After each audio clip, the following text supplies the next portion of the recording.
It's been a while since we've rang our church bell here in Denmark, but we've got some donations coming back in, and we'd like to thank the following people for donating to the church's restoration project. Rhonda Frick Wright,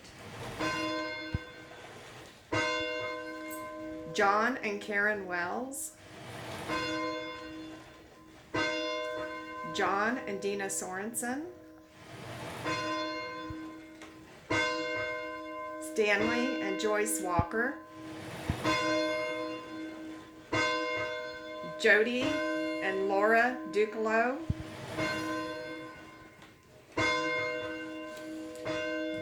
and we have a quilt raffle going. The quilt that we're selling tickets for a quilt raffle to help our restoration project, and tickets can be bought at either the Citizen State Bank or the Bank of Tuscot. And we'd like to ring the bell 5 times for all of the tickets that we have sold so far. We've sold over 150 tickets, but we won't ring it 150 times, just 5.